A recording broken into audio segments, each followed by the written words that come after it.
Hello, everybody. Welcome to episode 165 of the Dynasty Junkies podcast. I'm your host, Andrew Hall at Andrew Hall FF. Rocky was supposed to join me tonight, but had a family issue come up, so he is going to be taking care of the wife instead. And it's just me in the host chair once again. I think Rocky maybe just hates me or something. I don't know what it is, but I don't mind because I get to talk one-on-one with one of my favorite people in the space, the one and only HOOOOV. The only name you need, HOOOOV. How's it going, HOOOOV? I'm doing good. How you doing, man?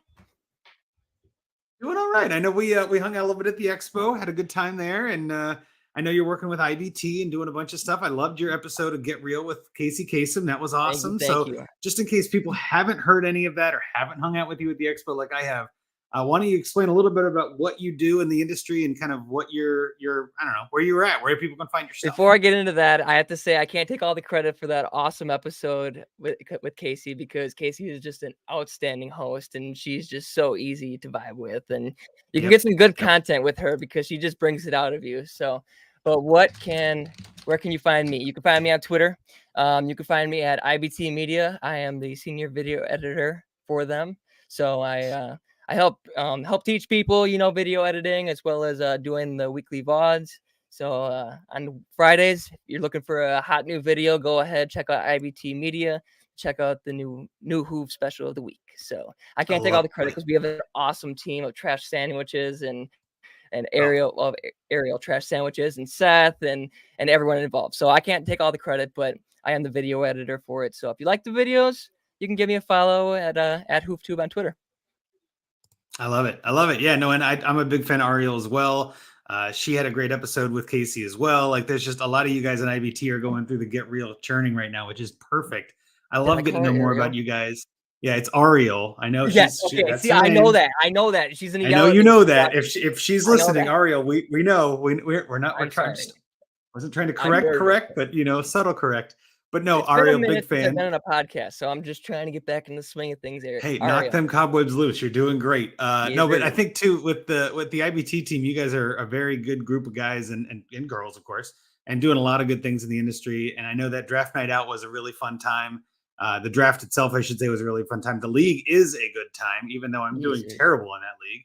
I've had some injuries, as we all have, and fantasy is sometimes dealing with the expectations not being met and pivoting and changing and doing what you can and never stop grinding. And that's kind of what I've been trying to do in Draft Night Out League, but I'm just swimming uphill. It's just not working well for me, but that's okay. It's still a fun time. But with that, we're going to get into our topics of the evening. We have, obviously, we're doing these kind of weekly shows. I know Rocky has a little bit of a different vibe, but I kind of like looking back at the last week and looking forward at the next week and just kind of playing this week to week. There is a lot of talk, and I'm sure we'll be getting into some of this even as, after the Thanksgiving break. With like playoff pushes and trade deadline talk and like what moves can you make. We're very much a proponent of not having trade deadlines in dynasty leagues. I know trade addicts leagues don't have that because, again, we're trade addicts. It makes sense. But generally, I think, and maybe that's the first topic I wanted to hit you up with. I know I didn't put it on the sheet, but in general, what are your thoughts on trade deadlines? It's been going around Twitter or X or what have you. What are your thoughts, Ooh? I think you have to know your league mates, really. Like, if you know that there's a guy or whoever in the league that is just not a great manager, and they're the team that's someone's gonna swoop in and just steal all the assets from, maybe you should probably have a trade deadline of some kind. And then, like, as soon as the season's over, like, as soon as the championship, you're back to trading. I've been in leagues like that, but overall, if you're in like a good league where everyone's pretty invested in stuff, then you don't really need one. I think that everyone can kind of keep themselves liable. I like that. Yeah. And I know in one of the many threads I was involved with, I think John Bosch mentioned something about like, if you have a problem with managers making bad trades, then that's more of a manager problem than it is a league problem. And it's more of a manager problem than their trade deadline problem. Like that's just, you need to find a better group of people to play with, like if you're having trades that are kind of out of whack in a dynasty league where somebody's selling off all their assets and making really out of whack trades, that's collusion and vetoable. Like some of that stuff is just not what this is for. So yeah, I'm a big fan of no trade deadlines and just letting people trade whenever, because that's really the easiest, or I don't know about easiest, but maybe one of the fastest ways you can rebuild, because those assets that you have on a non-playoff team become a lot more valuable when there's only 6 teams playing for anything. And I think that's where the trade deadline can hinder that and hamper that. and it can make it so that those rebuilding teams have to wait a little bit longer until after their players now are not worth anything in theory. And in January, February, when the offseason begins, it's like, well, if I could have traded away Keenan Allen for a first and a second in December, and now in January he's only worth a second. Like, well, I just lost a whole first because of that rule. Like Right. that's where some of that stuff can make a big difference. So I think really it helps the worst teams more than the better teams. But at the same time, if you're actually watching the shows that are going to teach you all the great stuff like this one, then to sell them before the trade deadline in general. So you're not wrong there. You're not wrong. I'm just saying more like in general, the trade deadline really only helps the better teams. And I think anything to raise the bottom of your league is going to make the whole league better. That's just the weakest link. If you're only as fast as your slowest manager, right? So if you help that manager get more speed, right, then the whole league will get better. That's, again, rising tide raises all boats, that kind of thing. So like that's my general mentality. And I wanted to bring that up because I know there are a lot of trade deadlines coming up. I know I've got a bunch in my leagues that are, week 11, even like this week is the trade deadline in some redraft leagues and things. So it's like, well, okay, I guess this is it. I think even in draft night out, it might be this week. But I'm so far out of it. I'm not even looking. But the point is, in Dynasty, I think you shouldn't have one.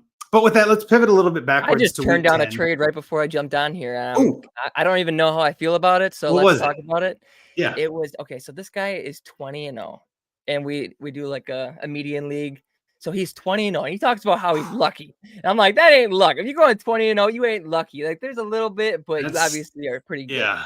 So they're set up right now to pretty much win the league. And I'm like, I would say like around like 6th or so. I'll be a playoff team. I'll probably end up like finishing like 4th, probably not win it. But so I have Ramondre Stevenson, and I really have been like kicking around, like making some moves with this team because I got Josh Allen and Lamar Jackson. I kind of want to just base my team off of solid quarterbacks and then like young assets overall throughout it. So I'm contemplating trading Ramondre Stevenson. He was the only team to offer me a first-round pick. So I'm basically trading the 112 for Ramondre Stevenson, and I turned it down. I couldn't do it because I'm just thinking, I feel like Ramondre is more of like the 108, 109 around that realm right now.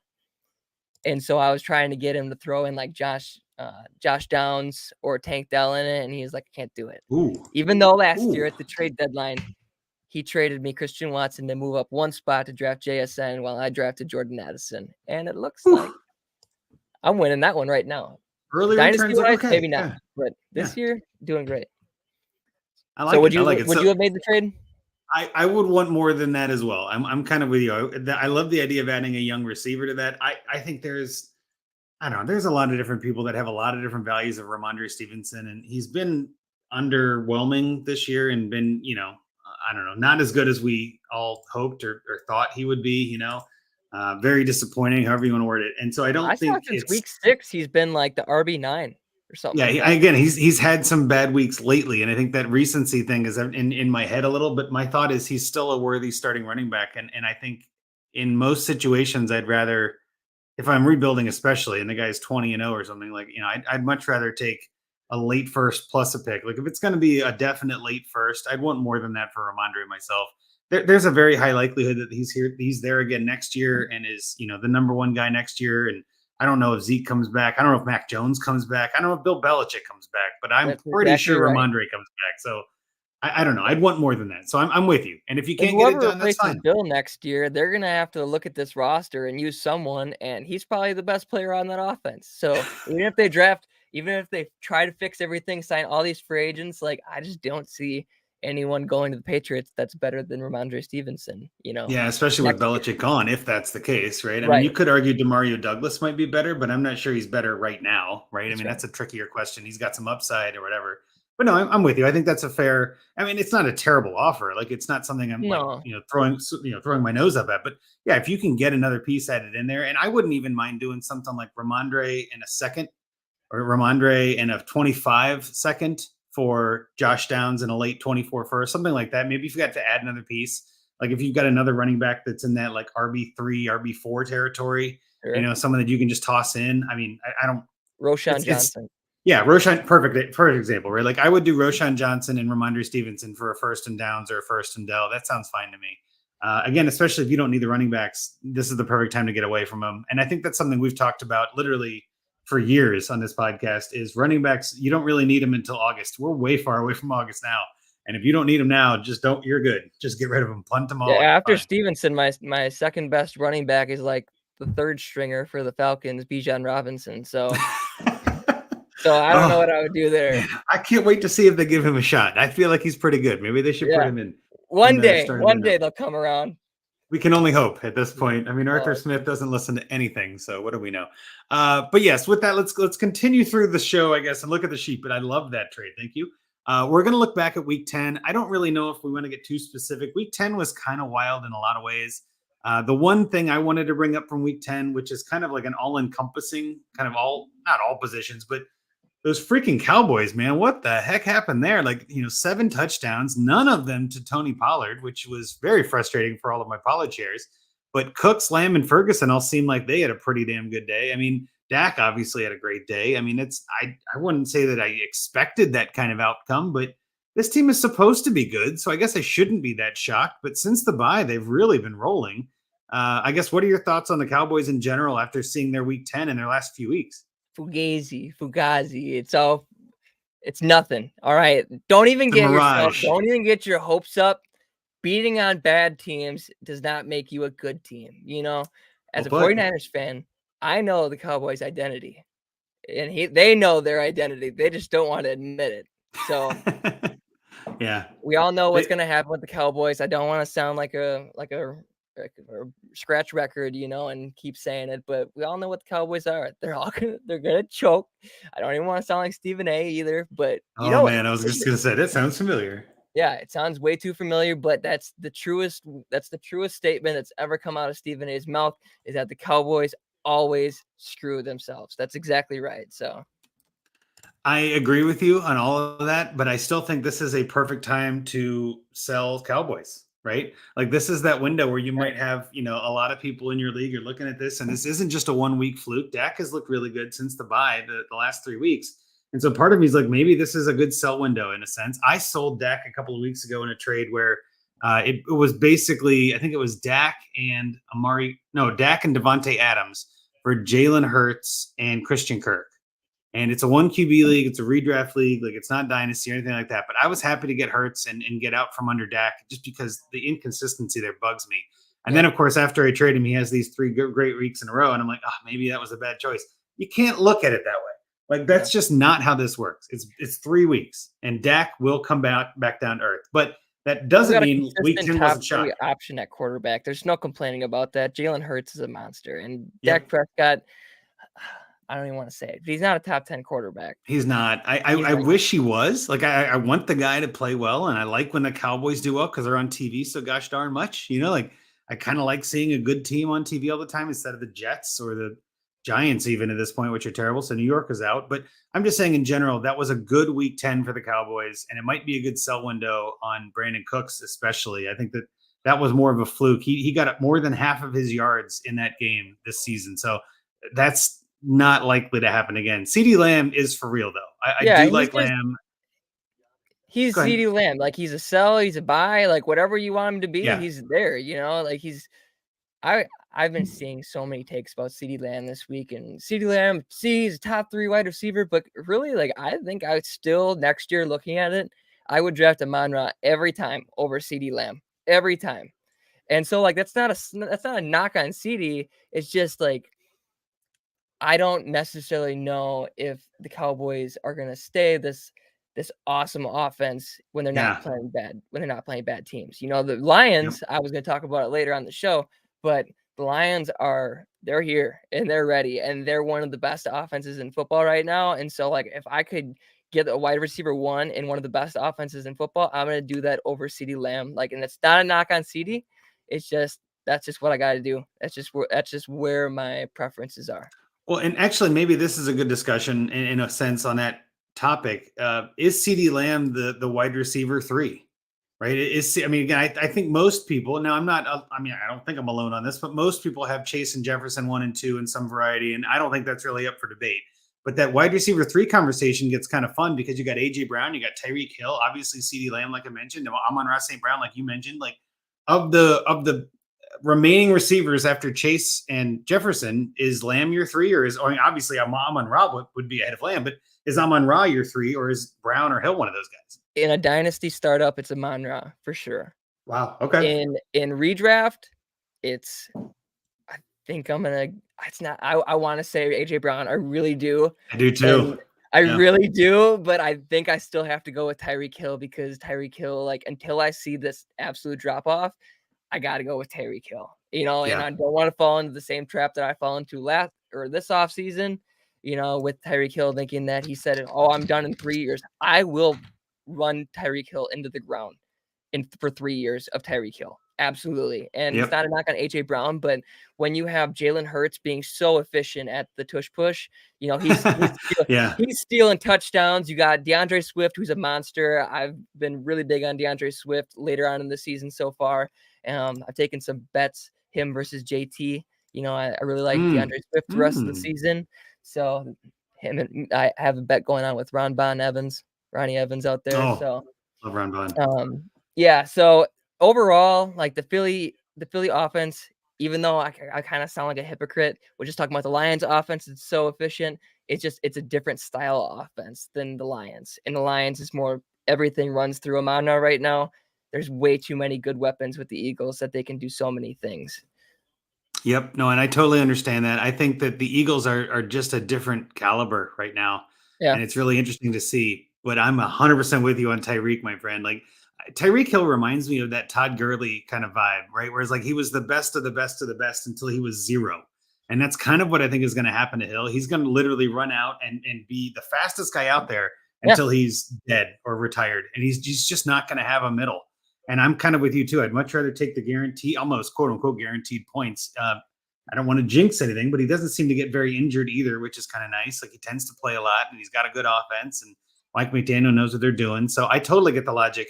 In my opinion, too, any of those four could be wide receiver 3 to me. I'm not going to put up too much of a fight. I find myself, I don't do a lot of startups, but I just did a Superflex mock draft for DLF for November. And that's kind of where my brain started thinking about it too, because I saw that come around. And I think if it were me and it's at that spot, I'm probably leaning into quarterback, tight end, or running back, just because I don't care, right? If it's up to me and the only two gone are Jefferson and Chase, I'm fine waiting. All right, I'll take a positional advantage somewhere else. So that's kind of where my head goes at that. But again, you can't go wrong with any of those guys. But what were you seeing in week 10? What stood out to you that you were a big fan of that we can get into? I have 3 things. First off, like I said, the Lions offense. The Lions offense for me right now is exactly in that same tier where everyone was talking about the start of the season with the Dolphins, that everyone is must start. I'm there with Jared Goff. Unless you have a solid top 5 quarterback option, I think Jared Goff is a consistent start right now with just how that offense is clicking. Jahmyr Gibbs must start. David Montgomery must start. And I was out on Gibbs. I will say, Hutch Brown, you're listening. You were right. I had Jahmyr Gibbs on the bust list this year, and at the start of the season, it was looking like a good pick, but he has arrived. And even David Montgomery is still a solid RB2, solid flex play every week. Jameson Williams, I'm still holding out hope for in Dynasty, because he could have some kind of Gabe Davis effect where he just gets all these targets and all these points in the playoffs. So I'm kind of holding out hope on Jameson Williams, but I have him in a deep Dynasty league, and there's a lot of times where I'm battling, do I start Rashee Rice or do I start Jameson Williams? And most of the time I'm starting Rashee Rice, but it's close. I just want to see more out of Jameson, and then I'm there. Well, I think that I just want to put this, like, I think the Lions are one of those teams that, like, I wouldn't say almost everybody counted them out. I don't think that's fair. They actually did pretty well last year. They were that team that should have made the playoffs that didn't, and I feel like they came on strong right at the end. And Dan Campbell with the biting kneecaps and all this, he got a lot of press and all this. And I just feel like the Jamal Williams leaving the team, I was really disappointed that. I'm like, I love Jamal Williams. I thought he was a really good heart person in that offense, and like they were on what am I thinking of? They were on the Hard Knocks last year, right? And so we got to see a lot of that back end stuff. And like, I just felt like I got to know the Lions, and then they missed the playoffs. And so this year I was really high on them coming in. And then to win week 1 against the Chiefs, kind of solidifying that, like, no, we are for real. We are here. So I'm kind of with you. And in Dynasty especially, Lions are somebody that I'm willing to go out there and get. for sure. Do you And think I that if think they all get of the them are 1 gonna. seed, they can upset either the Eagles or the 49ers? If they get a bye, which is a big if in my mind, if they get a bye and they go into that next week healthy or rested, however you want to put it, they could also go in kind of rusty. I feel like a team like the Lions does better when they're 1 week at a time and they're not thinking about things, and a bye week could hurt them. So my opinion would be if they get a bye, I'm not sure that they would succeed. I'd almost rather see them stay scrappy and get the 4 seed and have to like play an even match against Ooh, a 5 seed. You know what I mean? Like kind of play an yeah, even game. If they have to play somebody really good, I'm nervous. Just earn because it. that offense is, it's still sputtering a little bit here and there. So And, like, wouldn't that be so cool for the Lions, like, to get that thing, you gotta fight the yeah. whole way, every Yep. round. I love that, okay? But I'm gonna move on to the next one on week 10, Trevor Lawrence. It's kind of a half and a half, kind of a half and half. Um, Trevor Lawrence, I'm out on Trevor Lawrence, and I have to give credit where credit's due to Dustin Lutke.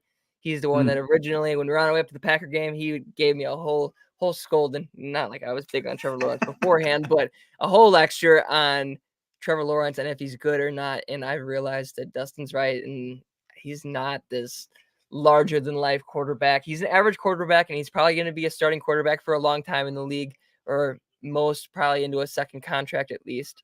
But I just don't see this wow factor from Trevor Lawrence. So I think I'm out on Trevor Lawrence, and week 10 really kind of showed me that. Like, he's just Mm. not there against good teams. So, but I also have to say the same thing about Evan Ingram. Evan Ingram was in it. I needed him last week, and 3 points. 3 points. So I'm Yeah. I'm putting Evan Ingram in the timeout corner of the week. So, um All right. and then the last one is one that I feel like people aren't really talking about a little bit. Maybe I'm just not looking the right way, but um, I'm a little worried about Jordan Addison the rest of the year with Josh Dobbs. You were just so high on him a minute ago. You were just talking about I that. So was, all right. Well, and what do you mean here? I think that Josh Dobbs right now, like, even though it's a great story, and I heard Scotty the King say today, he's like, I think that the Minnesota Vikings are ready to put Josh Dobbs in the Hall of Fame, for the Vikings. Okay. And Oh, I buddy. was laughing at that when him and Sam were on. So I got to give credit to him for that. But Yeah. it's such a feel good story. I don't want to root against it, but I think that it's eventually gonna be he's going to be exposed. Not like exposed, but like I think Josh Dobbs is the new Ryan Fitzpatrick. And Ryan Oh, yeah. Fitzpatrick is one of Yep. these super smart quarterbacks that he can ball out and he can do it 2 weeks in a row, but he can't do it consistently. And that's why he's not the starting quarterback. So I think Yep. that we're about to come to the point where Josh Dobbs proves that he's not the starting quarterback in the league. And it might be this week against the Broncos. And I think we might be talking about that later. They play the Broncos this week, right? Jacksonville plays the Broncos. I think Who do the no, Vikings no. play? I think it's Vikings Broncos. I think you're right. Yeah. I could Yeah. look it up, but I'm not going to.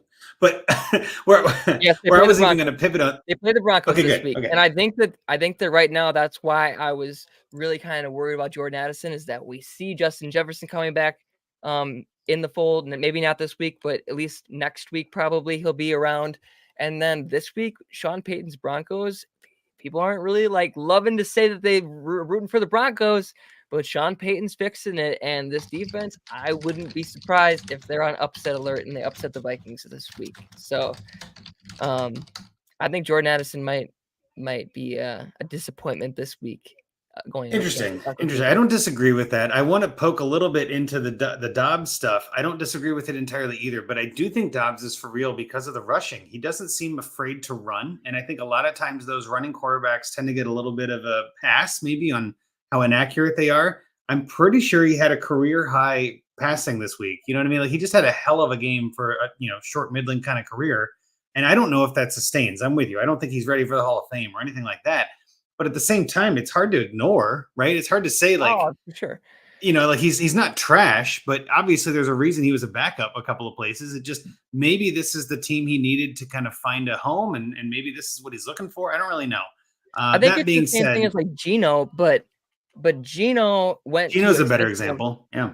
Gino went to a team that knew how to fix Russell Wilson's mistakes. I mean, you saw once you had a head coach with Russell Wilson, that he can't fix all these little mistakes like Pete Carroll could. You know, Pete Carroll was a mastermind behind the scenes on trying to make Russell Wilson look like this elite quarterback. And yeah, he's kind of getting back, but that was a different level of quarterback. And Geno Smith is just a few steps down from that. And I can't really believe that Geno Smith is really this starting quarterback in the league. He's just really fitting that system right now, and he's not doing the wrong thing. So Josh Dobbs on the Vikings, like the Vikings, what happened to this Vikings team that everyone was saying was going to get the first overall pick, that they were going to get Caleb Williams or Drake May? Like they just start winning a few games, people start forgetting that all of a sudden that there's a lot of holes all over this team, you know, just because they're clicking. But there are a lot of holes on this team, and there's a lot of cap coming up on the future. So I still don't think that the Vikings are like, we're going to the playoffs, we're ready to go. I don't think that they wanted to disappoint their fans. Well, true, and I think everybody in the NFL wants to win. Like all the players want to win, right? That's the whole point of this game. They're none of them are going to give up. There are 2 points I wanted to make about Dobbs and the Vikings, though, is that Dobbs got in there with no practice, and that also means there was no tape, right? Like there's no way to like game plan against that. So there is some like he's new and no one knows what to do with him, so he does well. I've heard of that. I've seen that. It happens all the time. Right, a backup goes in and just dominates because the defense is like, I don't have a clue what his tendencies are. I don't know what he's calling. They're going to figure him out, in my opinion. That's exactly. I think he played well in Arizona, but he didn't play great. Obviously, when Murray came back, they were like they're moving away from him to go to Tune before Murray came back. Like so, there obviously is some value there. But on the flip side of that, he does get Justin Jefferson back maybe this week. And I'll be honest, if you tell me that any quarterback with Justin Jefferson, much like what we're going to see tonight, I'm sure with Browning and Chase, right? I don't want to get into that too much. We'll talk about week 11 in a minute, but you give me Justin Jefferson and Josh Dobbs can be somebody that matters. So I think maybe that can't like kind of cancels each other out where you get a double negative, a triple stamp, negative stamp, you know, like you get all this stuff where like maybe there's something here. And I'm kind of curious to see what happens. But as of right now, at this moment between weeks 10 and 11, Dobbs is a valuable quarterback too in Superflex in my book. Like it's hard to bench the guy. He hasn't done anything to warrant being benched. And we've got some teams that are coming up here on bye again this week. We've got some more coming up through week 14, I think even. So like we're going to see some other QBs that are going to have to sit, and Dobbs might be your QB1 depending on injuries. So, I mean, I don't hate him, but I'm not necessarily going out and saying sell the farm. You know, like that's not. This is one thing that kind of worries me. All right, so when you look at the Vikings' upcoming schedule, you have Broncos, Bears. So they get a little break. It'll be a little easier, but you still have Montez Sweat now. So you have like Patrick Surtain, you have Montez Sweat. You got after the bye, so you got a bye, and then you got Max Crosby and the Raiders, and then you got the Bengals, and then you got Aiden Hutchinson and the Lions, and then Green Bay. So you're telling me that one of the like to quote my homie Steffi Smalls, nothing else matters if the O-line stinks. So if the O-line stinks for the Vikings and they're getting rushed by all these good defenses or solid defenses that are clicking at the time, how is he going to get the ball to Justin Jefferson? How is he going to get the ball to TJ Hawkinson? Maybe I'm honestly more invested in Alexander Madison the rest of the year than in that case, because he's going to be pitching the ball off. He's going to be trying to make plays. And I don't know. I just don't see it. I think the strength of schedule is going to catch up to Josh Dobbs. And that's not even a knock saying that he's Ryan Fitzpatrick. No. I think that is an awesome compliment to have. That he's going to go to a lot of places in the league. He's going to have a style of job, and he's going to have this part-time job with NASA. And that's fucking, that's so cool. That's so cool. I am a Josh Dobbs fan, but I think that I'm a realist when it comes to Josh Dobbs. Yeah, no, I'm with you. And I think the Vikings are, you kind of said this before too, like the Vikings are not supposed to be good, right? They're missing a lot of players and they're winning. I don't know if you can sustain that. You know, like holes are holes for a reason. You know, your starting lineup is supposed to be better than this, and they're winning now, which is great. And winning is always great, right? But I don't know if I really want to, you know, invest in a team that is winning on fluke and luck and like kind of breaking at the right time and having a guy come in that doesn't have any tape in theory on this offense, at least, right? Like people know who Josh Dobbs is from Arizona, but this is a very different team. And you're going to hear from people. Wild. You're going to hear from people that this is what the Vikings are, is that we just win those close games. And it's like, this is a different reason. Okay. This is a different reason. It's all fugazi, you know. Well, So, hang on. I got another question related to Dobbs before we move into week 11. okay. Is Dobbs the guy next year, or do they go back to Cousins? Because I'm pretty sure Cousins is a free agent, and with this Achilles injury, that makes him very, I don't know, susceptible to not signing again, right? Like an Achilles injury, we're going to see if Aaron Rodgers can come back in December like he claims. I don't know. But the Cousins injury could be I don't want to say career ender. That sounds too negative, but it could be a career changer at least. Where now maybe he shifts to that older backup role, like like an Andy Dalton or Jameis Winston, or like one of those guys that has had value in fantasy and wasn't stellar but got the job done, and now is just riding a bench behind a rookie. Do we think that Dobbs is the guy next year if he plays well enough, or is this kind of like a 1-year rental and it's a rookie? I mean, I guess just what vibes are you getting there, Hoop? I'm gonna say the smartest thing I've ever said. Okay, and write this down, everybody. Everybody, write this down. You want to know why Kirk Cousins is going to win the job next year? It's because he has the greatest manager of all time. And that man got Kirk Cousins so much money. You don't think like multiple times. Yeah. It's like Baker Mayfield. Baker Mayfield's been really showcasing this year that he should be a starting quarterback next year. And I really want to believe that he's going to be a starting quarterback a lot more than someone like Mac Jones. That Baker will probably start next year over someone like Mac Jones. But all these spots are filling up. This isn't like a few years ago where all of a sudden 6 quarterback spots you can go into. Like this next draft class is good. You got Caleb Williams, Drake May, Michael Penix, Bo Nix. Shedeur Sanders could come out, but I think he's going to stay at Colorado one more year with his dad. That's besides the point. But you got some good quarterbacks coming in, and they're going to be taking some spots. So I don't know. I don't think that anyone's going to be like, I'm going to take the price cut to bring in Josh Dobbs when I could draft Bo Nix. I just don't see that happening. So I get that. And I think you're probably on the right track there. It all comes down to who's got the better manager, and Kirk Cousins has the best one in the business, baby.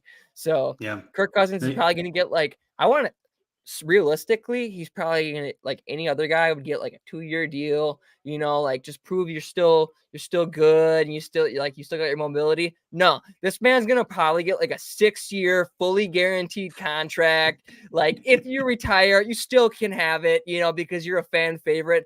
That's what Kirk Cousins' manager is probably gonna get for him. So. On that note too, I think I wouldn't be shocked to see like a 6-year, $125 million guaranteed, but after 2 years he becomes a front office executive or something. You know what I mean? Like they just pivot into the next phase of his career, and he gets like Nike deals or something.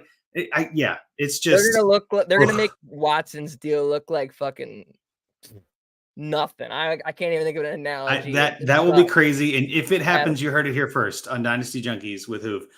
But let us look ahead to week 11, which is one of the main topics, so to speak, of the show. Week 11 is already underway. If you're watching us live, I know Matt was in the chat. Matt Wiggins was in the chat listening and kind of figuring out what to do with his life tonight, because it's just there's so many injuries and it's just been kind of crazy. I don't want to get too, personal. I'm a Bengals fan, as I've always said. I'm not hiding it. It's obviously in my background. If you're listening, if you're watching, I should say. Burrow being hurt, Higgins being out, Hubbard being out. Like it's just now Burrow might have a wrist injury of some sort. It looked like non-contact. I saw him wearing a brace earlier today. I just traded for Burrow in a league and overpaid for him because I wanted to stack with Chase. And it's just now, you know what? Like sometimes your heart is your heart and your head is your head, and you just got to keep them separate. But that's okay. I will say this too. There is never, in my opinion, everybody goes through injuries. Every team has to figure out a way to manage the injuries and to kind of get through it. Right. And there is never a time in my entire dynasty career where I've had an injury happen and I immediately go, well, that changes my entire team. Nope. Injuries are a part of the game. Every team has to deal with them. In the same game tonight, Mark Andrews got hurt and might be out a little while with an ankle injury. Right. So there's always a change coming. And I think if you can accept that and not be negative about it, you're a better dynasty manager, because you can literally just pivot and take the emotion out of it and just say, okay, next man up. On my bench in that league, it's a 1 QB league. Thank goodness. I got him in a ton of leagues, but that one I just made the trade for was a 1 QB. I've got Stafford and Baker Mayfield that can probably, get me through. I pretty much need to win out to make the playoffs because of some bad luck I've had already. But it's like, that's fantasy, man. And maybe I'll use this as a spot to mention to everyone. And as I've said before, If this game was predictable, then it would be boring. If this game was like the best players always win, then no one would ever trade. If this game was always like this is the outcome, we have the projections and the winning team of the projections always wins, then you would know who wins on Tuesday. How boring is that? So like this variation, this wildness, the injuries, that's part of the game. And honestly, as much as I hate a Burrow injury, don't hear what I'm not saying. I like the variability that injuries throw into the mix. It does make for valuation changes. Burrow, if he's out for any considerable time, which we don't even know yet, we're literally just coming back from halftime as this is recording. We don't know what the injury is, but if he is out for a considerable amount of time, he then becomes a terrific rebuild buy candidate as you approach your trade deadline. So like if you can kind of pivot in your head and be like, all right, well then what do I need to do? His value just quote unquote took a hit. Maybe now's the time to buy him on the cheap. Burrow just got a massive contract. He's not going anywhere. In my opinion, if I own Burrow, if I'm a Burrow manager, I'm not selling him for less than I was last week. You know what I mean? Like it's fine. Let him ride my bench. You know, the Bengals are having a rough year this year, right? Maybe they weren't going to go to the playoffs. Maybe they're going to shut him down. Who knows? There's a lot of maybes. That's the game, my friend. That's what we play this for. So I do want to give you a second to speak on the Burrow and the injuries and all that, but I do want to get into week 11 also. So let's not spend forever. How's that? Okay. Let me tell you about my struggles with injuries. The glasses are off, folks. Oh boy. Let me tell you the pain that I've had to deal with. All right. Yep. This is my work league, my most expensive league. I drafted Nick Chubb. All right. Oof. I got the same mentality as you, Andrew. All right. I'm like, next man up. Who's the next man up? Najee Harris. Oh no. Oh my God. I wanted to cry. That was the worst. And then who else? Who's my guy after that? Who's my solid flex play? I'm like, all right, I'm loaded at running back. I'm good. Ramondre Stevenson.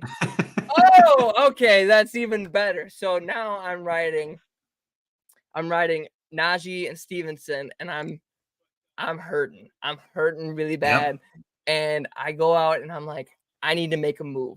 So, like you said, the great ones, they know how to pivot. All right. I traded T. Higgins straight up for Devin Achane. There you go. I drafted T. Higgins in like the 4th round. So drafting someone that was just picked up off the waiver or trading him feels risky. Yeah, big. Yeah. So I bought in. And then a week later, Devin Achane gets hurt. I'm like, what the fuck, man? And so I was hurting so bad. I was so mad. I was going through. This is a league too that there's like a cap on transactions. So I was going through Roshan Johnson, Chuba Hubbard, Miles Sanders. I can't even name them all. They were all just bad. Okay, but then by this luck of God's grace, I checked the waiver wire one morning. Not even on waivers, past waivers. He's just sitting there for addition. It gave me an addiction, let me tell you, because Jahmyr Gibbs was sitting right there. Oh, no way. For me to pick him up. Someone gave up on him. Someone believed in Montgomery. And so I said, this is the answer. So now I am feeling good. I got Stevenson as my 2. I got Gibbs as my 1. I got Shane coming back this week. There you go. And that's how you do it, Hoof. That's how you do it. Loaded. I mean, let me just read this off to you. We got starting this week: Jared Goff, Amon-Ra St. Brown, Brandon Ayuk, Najee Harris, Jahmyr Gibbs. I'm gonna swap this out, but I have Evan Ingram still in from last week. Travis Kelce in the flex. There you go. Jordan Addison, DJ Moore, Ramondre, Nico Collins, Tua, Achane, Dicker, and the Chiefs defense. So this team is ready for the playoffs, and I feel good about it. So like he was saying, just make sure you know how to pivot because injuries are a part of the game, but damn, can they hurt. Yes, yes, they can. Dig in and they turn it to the left a little bit and stick it a little harder. Pause. Well, there is one league since we're roster baiting. Let's roster bait a little more. There was one league where I had going into the season, I made a trade. So it's a 2 tight end league where you have to start 2 tight ends. And I had Kyle Pitts and Dallas Goedert. And I'm like, in a 2 tight end league, when you have to start 24 tight ends, right? Like I've got 2 of the top 6, right? Pitts comes out very flat and is disappointed all season. Goddard just got hurt and had surgery on his forearm or something. He's out for a while. So this week I'm starting Tanner Hudson and Donald Parham. And I'm just like, because Atlanta's on a bye, right? We got Atlanta, New Orleans Saints are on a bye, Patriots are on a bye, Colts are on a bye. So it's like I'm looking at this like, man, just next man up. And That is so I, gross. I literally just picked up Parham off waivers. You know what I mean? I'm just like, let's plug him in and see how it goes. Because honestly, that again, I hate to keep hammering it home, but you can't give up.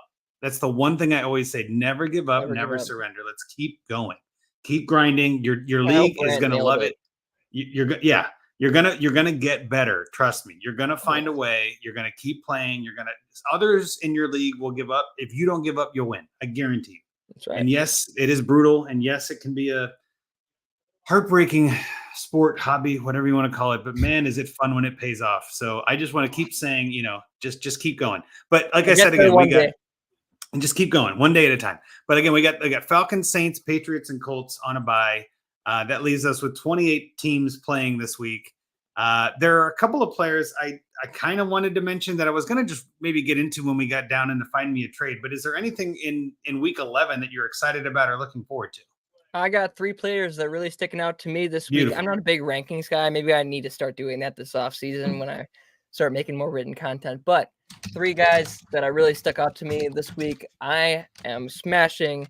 I'm really going to invest a lot in Brian Robinson this week. I love it. Versus the Giants. I think that he has top 5 candidate written all over him. I think that this game is going to be gritty. I think that this game is going to be a lot closer than people think. I know everyone wants to believe in what the Commanders are doing right now, and I do too, but I think that division games are always hit you in the mouth, smash mouth, and Brian Robinson, gimme. So yeah, I'm loving Brian Robinson this week. I'm also loving Rashee Rice versus Philly. Mostly anytime touchdown, I think that he could really be saved there. I think that out of all the receivers after the bye, Rashee Rice is probably going to really stand out. I think Mecole Hardman could really actually shock people too and really step up as that wide receiver too. Like that as pick. Well. I'm really kind of fading Sky Moore and Kadarius Toney. Kadarius Toney, I honestly wouldn't even be surprised if he's released at this point. He's just not there. He's not anything. So I think that they could really ride Rashee Rice pretty heavily this week, upsetting the Eagles. I mean, it's a 3-point game, I want to say. So I think that this is going to be a lot closer than people think. People are thinking that the Eagles are just so well-rounded and that they're going to probably kick them in the mouth. But I don't know. I don't want to doubt the Chiefs right now with how that defense is doing. And I don't want to doubt either one. They're both terrific teams. Yeah. That's right. It's going to be a good game. I think Rashee Rice has anytime touchdown written all over him. And my one fade of the week is Jaylen Warren versus the Browns. Jaylen Warren obviously was named starting running back this week. And I don't really want to say I believe in Najee Harris, but I think that when you commit to Jaylen Warren as the starting running back, it could almost be like a trick, that they're trying to throw the Browns off by saying it's Jaylen Warren, and they're really going to invest in watching Jaylen Warren's tape this week, thinking that he's going to get most of the targets. Interesting. Okay. And he's going to get shut down because that Browns defense is real. That is an insane defense. So I am fading Jaylen Warren this week as well. Those are my 3. I like that. So those are all good picks. And honestly, I'm pretty high on Warren in a sense of his value just took a jump, whether it's performative or not. He definitely has seen an uptick in carries and has looked a lot more explosive than Harris in the last couple of weeks. So I think for dynasty and even in redraft, I mean, he's had a lot of, smoke where there's fire. Let's put it that way. Right. It's not just a fake thing, but you make a great point when it's a divisional game and the Browns defense is stout. This might not be the game that you lean on Warren to win you the game. I'm not saying Harris is going to be the guy either. I mean, it's very possible that whole offense is shut out. I mean, the Browns have done it before. So, and with Kenny Pickett and George Pickens and Deontay Johnson, that whole offense could just be, I don't know, in a mess right now. It's hard to say. Jaguars versus 49ers last week. Yeah. Yeah. One of those, was it Chiefs Jaguars even a month or two ago, where it was just, 15-8 or something. You're just like, what the heck is this game? It's just nobody can move the ball. I wouldn't be shocked to see that be a very defensive battle. You're entirely right. That's a great analogy. Yeah. And again, I'll get into some of my other week 11s, but I do think that there is a lot of fun to be had on this slate that obviously is icing on the cake is that Monday night, huge game, Super Bowl rematch, potential Super Bowl vision again, right? That they're both still dominating in both of their divisions and conferences, I should say. They're both doing really well. And I know people hate to hear it, but it is also going to be the game where Taylor Swift's parents meet Travis Kelce's parents. I mean, how do we not talk about this, Hoov? Like, you're obviously the cultural attaché for fantasy. I mean, this is a huge moment. Am I right? Like, this is, even if Taylor's not there, this is huge, right? I don't want to get canceled. I don't want to talk about the Taylor stuff. I don't mind doing it, but I was need that also smoke. setting you up. You know, I will I know. say one thing if anyone could take down the Swifties, it is the Philadelphia Eagles fan base. That is the only people on God's green earth that I think could take them. Is I the like that. Eagles fan base for sure. So That's a terrific take. I like the way you pivoted out of that in a very slick and smooth way. Obviously, we're not going to talk about Taylor Swift. That was more of a trolling move to see if I could bait you because I thought it'd be entertaining. Zero chance. Good, nicely. You did well there, Hoof. You did well. All right, so we're gonna move forward into the next segment here. We're gonna talk about some listener league updates. I know I tend to give a little bit more info on these than Rocky does. I kind of like kind of showing where our fans are in our leagues and kind of getting a little bit more into the weeds. We're going to start with some of the trades. The first one on this sheet was the one that I made this week in Dynasty Junkies 2. It was with Matthew Wiggins, who has been in the chat. It is my team name is the Forking Shirt Balls because I love that the Good Place show. It's terrific. I sent Michael Pittman and Evan Ingram, who you were mentioning before, for Josh Jacobs and Calvin Ridley. I guess I'm curious maybe to start with you. Where I know kind of where you are with Ingram, but maybe where are you at with Jacobs and Ridley? Like, where are you at with that side? Did I win the trade? Did I do okay, or was this a fair trade? I have you winning the trade close. It's close to me too. Yeah. I don't love Ridley. I don't either. I think that I had to look at this and go process by elimination almost. Like I was like, okay, like Ingram and Ridley. I'm not a big fan of the Jaguars offense, and either one of them they could turn it, like Ridley could turn it around any week now and just be this awesome asset, and Ingram could be consistently back, playing against average defenses and being the stud tight end, top 5 outside the top 5 tight end. So I kind of wanted to go process by elimination there, but I had to give Ingram almost like the slight nod to Ridley there. Pittman versus Jacobs.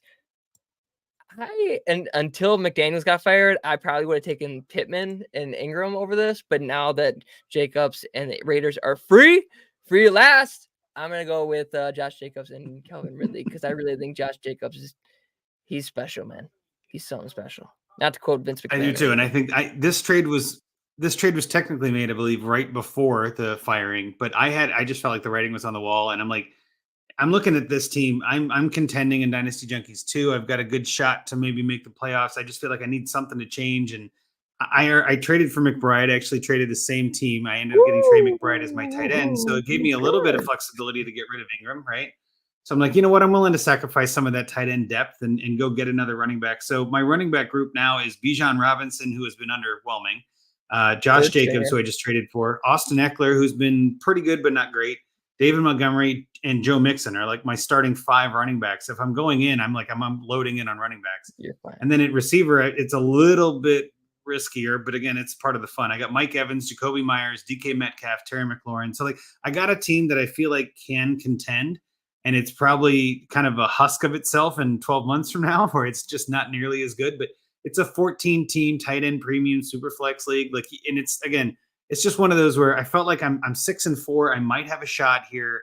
Andrew Imber is the leader in that. I'll kind of cut ahead here. He's 9-1 and in first place, but I'm tied for 4th or something like that. Like right in the hunt. Like I feel like I can make this, and I think this move makes me better because Pittman is obviously on a bye. Ingram was very disappointing. I kind of feel like Ingram and Ridley are about equivalent in points. They both have in my mind anyway. They both have the same upside. They both have the same downside. Like. They're not the same player, but I don't need the tight end position at this point. I've got McBride. I'm covered. And then I thought Jacobs was usually going to be a greater sign to Pittman. Like Pittman has got a little bit of a different ceiling, but I like him a lot more if I'm rebuilding, and I like Jacobs a lot more if I'm contending. And I feel like that's where my values changed a little bit in a sense to be like, I think their values are close, but if I'm contending, I'd rather have the running back. That's really where I lean. It just was kind of a I wouldn't even stop with that. I'd still go. I'd go like with like trade Bijan on top of that for like one of those top receivers, you know. I've thought about that, and I think with getting Jacobs, that makes me more liable or flexible to do that. I kind of wanted to add another running back before making that move, but that is definitely in my plans in a sense, because I think Bijan is going to be better for next year than this year also, and I agree with you. I think maybe I can go out and get somebody like an Ayuk, plus something like that is kind of where my head goes. And again, I'm finding myself a trade, which is kind of fun, but that's generally where my head goes too. Is like I want to beef up that running back room. I kind of want to see, now that Jacobs is on my roster, I kind of want to see how that fits and how, like, if he can actually dominate without McDaniels before I go nuts. Because if I end up losing a couple of weeks and end up, not making the playoffs and pivoting to a rebuild, I'd rather have Bijan. So it's kind of like, because that's such a big piece, like, so I'm kind of playing both sides of the fence here a little bit and just sort of seeing how it goes. But we'll see. Again, I think it was a pretty fair trade. I definitely don't think there was any fleecing or bad moves or anything. It's an even trade for sure. Because I actually really like the next one too. Oh, I'm betting you are. It's a very big trade. I'm very excited.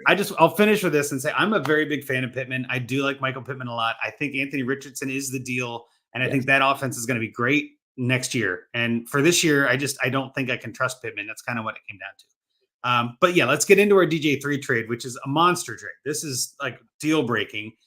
We had Kyle Senra traded away Logan Thomas and a third to trust the process for Donald Parham and a third as well.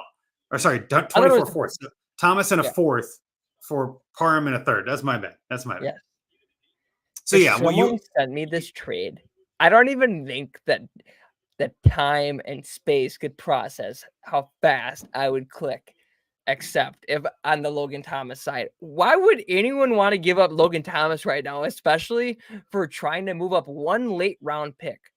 Like, unless you're in like a 6-man league, where third rounders there's pretty much just like late seconds. Why are you trying to go after third rounders like that? Like, I'm very big on first rounders are your starters, second are your flex spots, but a lot of them are boom or bust.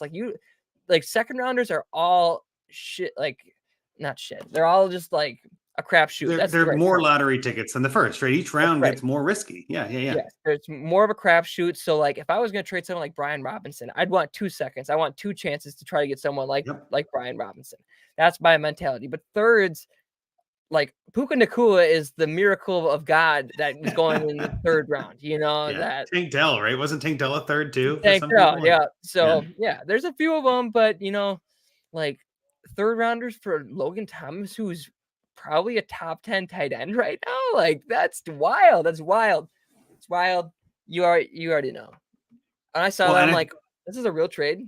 Well, so for the sake of context, trust the process. Who sent away Logan Thomas is contending. He's 6-4 with 14 victory points, and Senra is 3-7 with 8 victory points and rebuilding. So I think that's what makes it kind of stranger to me, is that the points are going to the guy with the worst record in a way. Like but that's also, I'm with you. Like, even if I'm rebuilding, even if I'm 3-7, like Kyle is in this league, and again, it's a 14 teamer tight end premium. You're telling me I can get Logan Thomas kind of for free when I've got to give up a third and Parham? I'll do that even as a rebuilder, because then I can pivot to something else. I can trade that to someone else. Like, so I'm kind of with you. I don't want to say it was like super unbalanced. I mean, trust the process. I'm not sure I trust the process, but he must have a process, and he's going to trust it, and I respect it. But the point is, I'm kind of with you. When I saw this one come through, I was like, oh, well, okay. I mean, I sure, if that's what you like, if you like Parham, I'm not going to fault you for that. But yeah, I'd much rather. Well, I guess I should say this way: Senra sent Logan Thomas, so it does make more sense. I got it backwards in my head. So the losing team is sending away the points on Logan Thomas. Yeah, I don't consider that processing. I consider that buffering. Well, again, so trust the process got Logan Thomas. Let's be honest. That's what we did there. Oh, yeah, trust the process. There you go. I'm trusting the process. That's right. I should clarify. I was reading that backwards a couple of different ways. My eyes are cross-eyed. I bet you're going to do it a lot better than Philly ever did. That's for sure. Amen to that. And so with that, we'll get into some of the other updates. Again, we are in DJ3 because we were just talking about that. The DJ3 combo team is tied for 4th. Not quite sure we're going to make the playoffs. We'll see. But the best hooker is still in the lead, which I think is kind of interesting. In DJ1, we're 12-4. We're 1 game out of first place, which is Funky Bunch still at 13-3. So that one can go any direction. But appreciate all you guys for playing in those leagues with us. I don't know if we're starting a DJ4 or not this offseason. I'm kind of hoping not, because they get out of hand. But we'll probably have openings. Keep tuned to the podcast if you want to join one of those. I'm sure we'll need an orphan takeover at some point. With that, we'll get into our final segment of the evening. And again, one of my favorites, and it's one of the reasons I joined this show because it's just so damn good. Find me a trade. That's right. We're going to find me a trade, as Brian Harris says. This one was submitted by Chris Keene. It was submitted back in June. I tried to reach out and get an update. I tried to do that for any of these that are older. I haven't heard back from him. I tried a couple of weeks ago. I didn't hear anything. I'm trying again this week. I didn't hear anything. I'm like, screw it. I'm going. Let's see how it does. But Chris Keene has it's a 12-team Superflex half PPR with a half point premium for tight ends. So full point tight end premium, pretty much, like, full point for tight ends. It's a start 10, QB, 2 running backs, 3 receivers, tight end, 2 flex, and a super flex. So pretty standard starting lineup, in my opinion. His team name is the Grouse, and I'm not sure if that's because he's just the Grouch or I don't know quite what that means. His username is Keeny Grouse, so that's obviously a thing. And Chris's thoughts from June were been the number 1 and number 2 seeds heading into playoffs over the last 2 years, but have failed to win a ring. I hate that for you, Chris. That's so annoying. I'm sorry. Let's try to see what we can do to help you out. I'll go over the roster. I'm not going to pull it up because my computer is running really badly today. But again, it is a super flex. At quarterback, he's got Justin Herbert, Matt Stafford, the aforementioned Joshua Dobbs, and Mac Jones. So he's got 4 starting quarterbacks. That ain't bad. Running back, he's got Christian McCaffrey, Austin Eckler, Tony Pollard, Jonathan Taylor, J.K. Dobbins, Kareem Hunt, Jaleel McLaughlin. But again, stout running back group. Like, that's stellar for a contending team. Receiver, he's got Keenan Allen, Stephon Diggs, Drake London, Devontae Adams, Chris Godwin, Demario Douglas, Marvin Mims, Marquise Brown. He's not bad. So, like, there's a pretty solid receiver crew there. That might be a weak spot.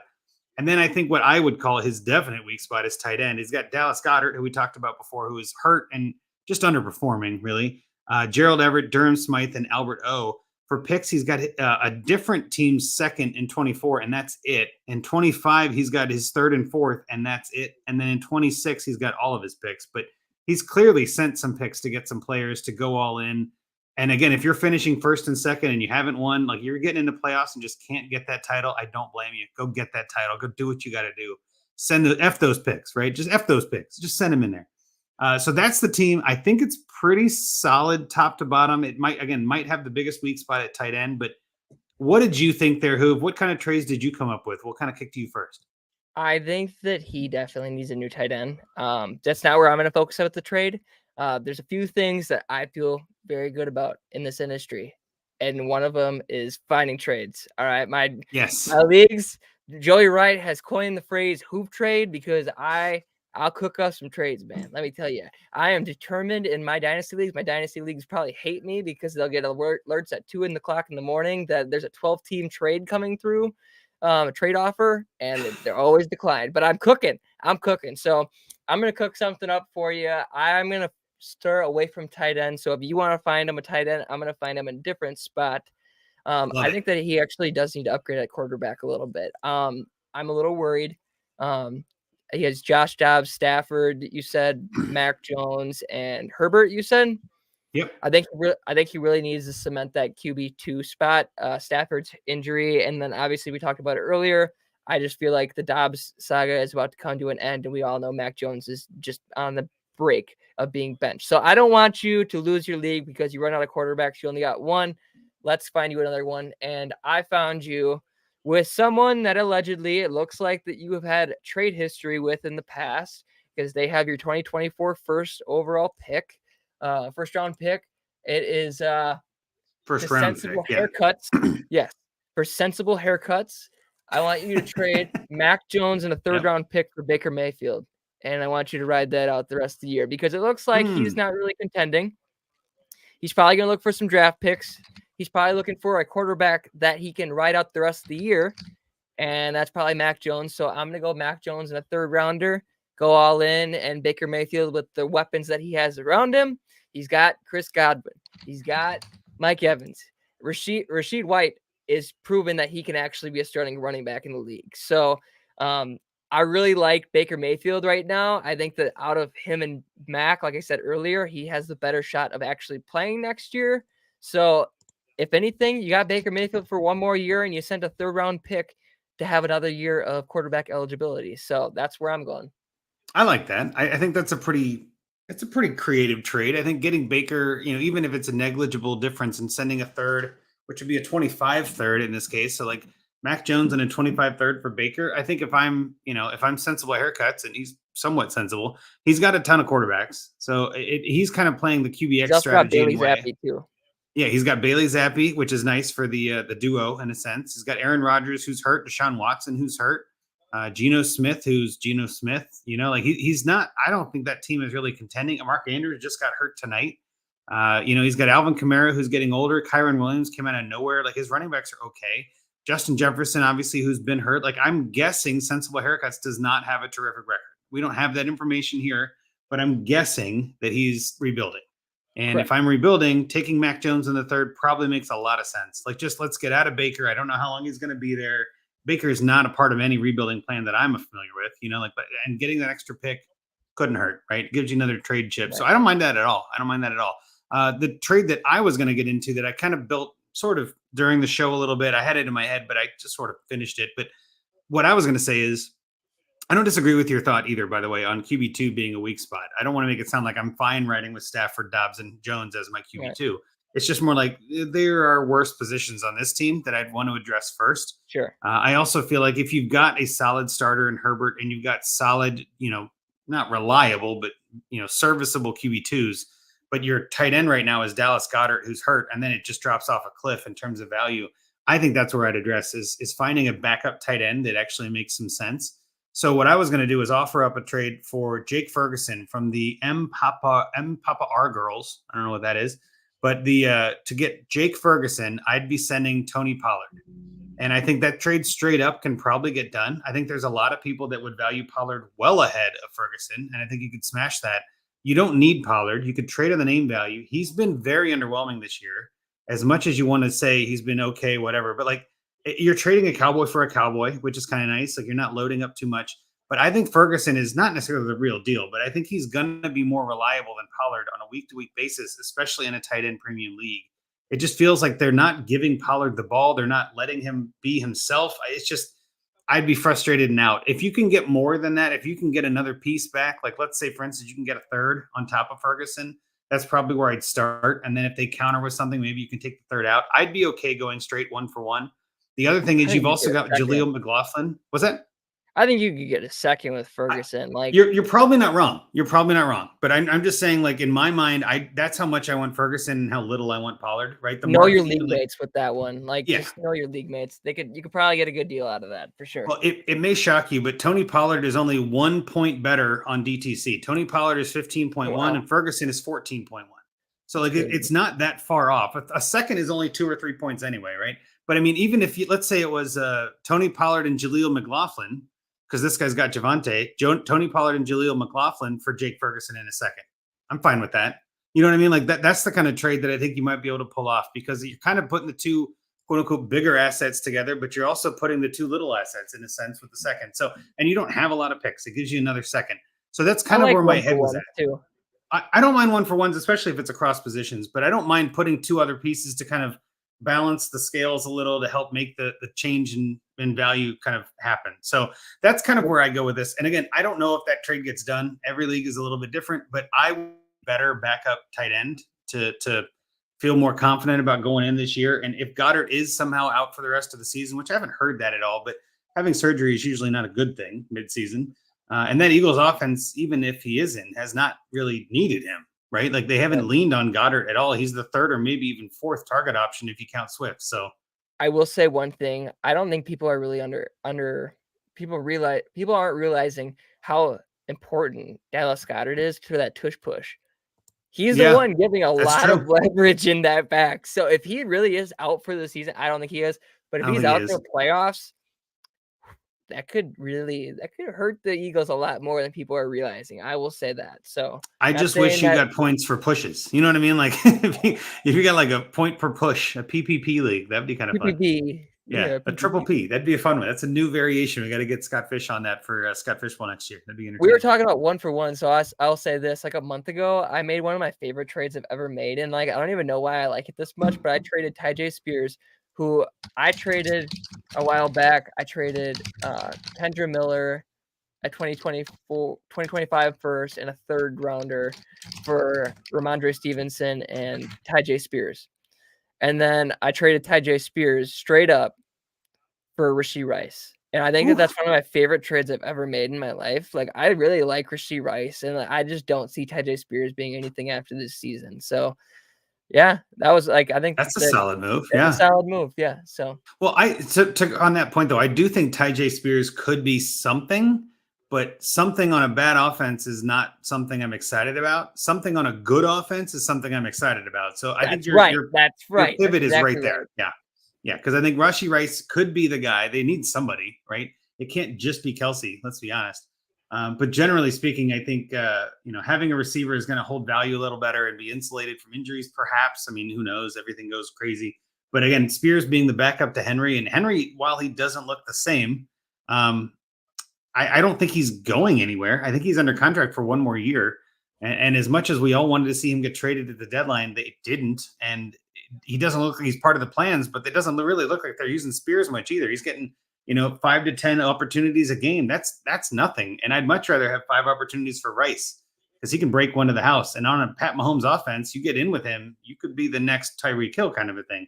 Obviously, that's highest of upsides. That's the best possible outcome. But I just think that upside is better for Rice. So I like that trade. Yeah. I also think that another running back is going to sign with the Titans next year. So do I. Yeah.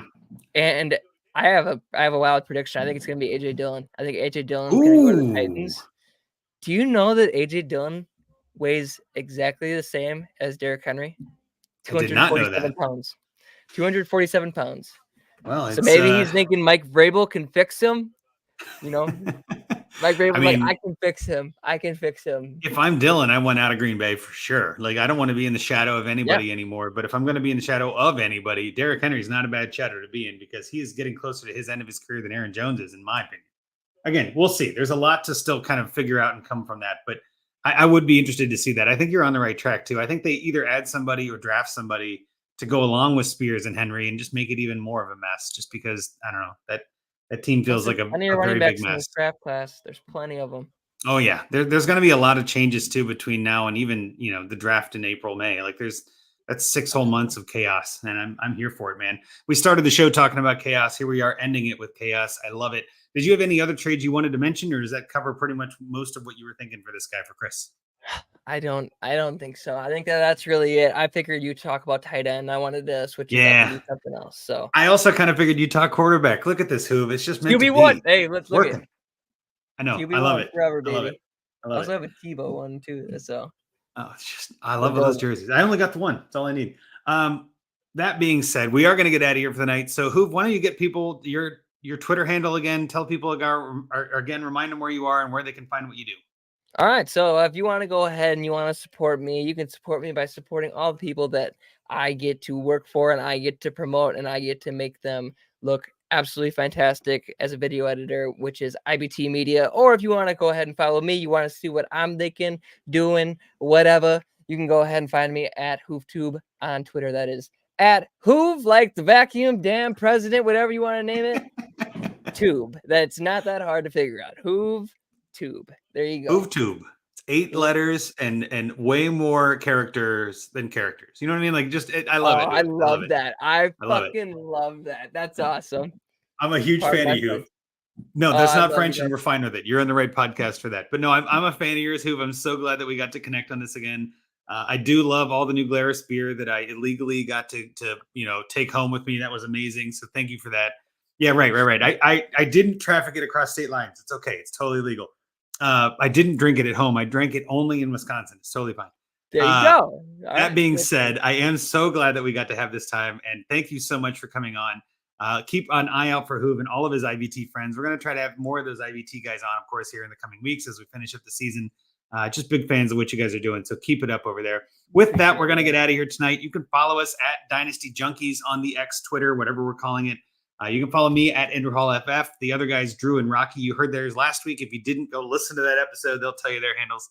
But definitely subscribe, rate, and review. Submit some more Find Me at Trades. We've got a bunch of them still that are kind of cold and stale, like Chris is here, that I try to get in every now and then. But if I don't hear from you, it's tough to get an update. Then it's tough to do the trade. If it's been a few months, I might reach out and check in. I'll send you a Twitter DM. I tell anybody too, if you're submitting a Find Me a Trade, definitely fill out the form, which is pinned on our Twitter. You can always send us a DM. We'll send you the link. Make sure you're following us too, though, because that is very important for us to get some info. Right. But other than that, again, thank you so much. Matt Wiggins was in the chat with us tonight. I'm excited to watch the end of this Bengals game, as painful as it's been. It's my boys, and I still want to cheer them on. It's not looking good so far, but hey, it's they lose tonight, they're out of the playoffs, man. Probably. If it comes down to week 17 versus the Chiefs, they done. At Burrowhead, they done. Yeah. And week 18 against the Browns. You know what I mean? Like that could be a big one. That could be a big one. So yeah, it's going to be a rough one. But again, thanks so much for everybody hanging out with us tonight. And with that, Junkies out.